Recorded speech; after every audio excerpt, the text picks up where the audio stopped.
So this guy, right? He walked up to one of the most famous addresses in the world in broad daylight and shot one of the biggest names in fashion history in the head. And he had already killed 4 other people in less than 2 months before he got there. So his name is Andrew Cunanan. And in the spring of 1997, he is sitting in an apartment in San Diego, completely broke. No money, no job. But a few months ago, he was living the life. Private jets, luxury hotels, designer clothes, rich older men paying for everything. He had a gift. He could walk into any room, and within 20 minutes have the most powerful person in that room completely fascinated by him.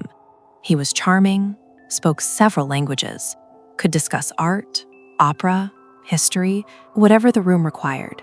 People described him as the most interesting person they had ever met. But here is the thing about Andrew Cunanan. Everything was a performance. The wealth, borrowed. The connections, exaggerated. The identity, completely constructed. And by early 1997, the performance was falling apart. Now, nobody knows exactly what snapped in Andrew Cunanan's mind in April 1997. But whatever it was permanent. Because on April 25th, 1997, Andrew Cunanan drove from San Diego to Minneapolis to visit an old friend named Jeff Trail. Jeff Trail opened his apartment door, and Andrew Cunanan beat him to death with a claw hammer, just like that.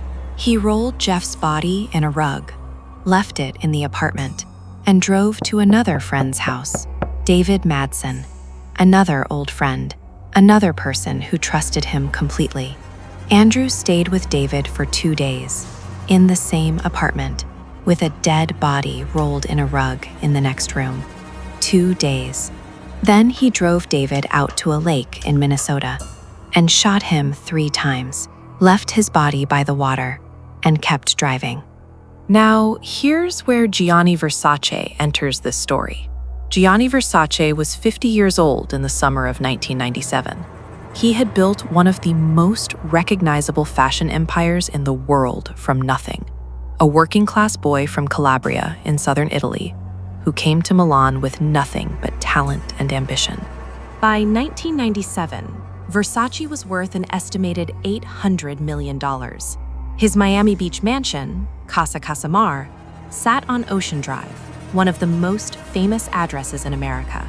Pink walls, Italian Renaissance architecture, right there on the most glamorous stretch of beach in the country. He loved Miami, spent as much time there as possible, would walk to a local cafe every morning to buy magazines and coffee.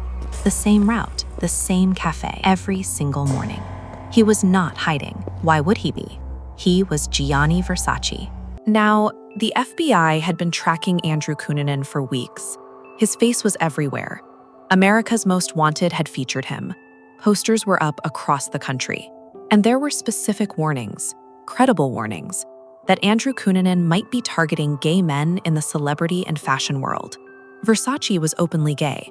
Whether those warnings ever reached him directly, nobody has ever confirmed. What we know is this. On the morning of July 15, 1997, Gianni Versace walked to his regular cafe on Ocean Drive, bought his magazines, turned around, walked back toward his mansion, climbed the steps to his front gate, and Andrew Cunanan stepped out from behind a tree and shot him twice in the head at point-blank range, in broad daylight, on one of the most public streets in America. Versace was 50 years old. He died before the ambulance arrived. Miami went into immediate panic. Andrew Cunanan was still out there. Police flooded South Beach. Helicopters in the air, boats on the water, FBI everywhere. For 8 days, nothing. Then, on July 23rd, a caretaker on a houseboat in Miami Beach heard a gunshot from inside the boat. Police surrounded it. They found Andrew Cunanan dead inside. Single gunshot wound to the head. He had killed himself. 5 murders, 3 months, across 4 states. And just like that, it was over. here is what makes this story even more disturbing. Andrew Cunanan never explained himself, not once.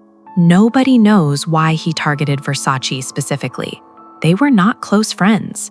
They had met briefly at a party years before. That was it.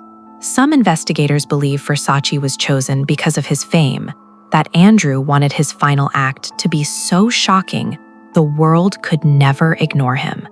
If that was the plan, it worked. Andrew Cunanan became one of the most infamous serial killers in American history. His story inspired a Netflix series watched by millions. And Gianni Versace, one of the greatest fashion designers who ever lived, is remembered as much for how he died as for what he built. Casa Casamar, his beloved Miami mansion, is now a luxury hotel. You can book a room there tonight and sleep in the house where one of fashion's greatest icons spent his last morning, right there, at the top of those same steps where everything ended. Subscribe for more stories from the world's most glamorous and dangerous circles.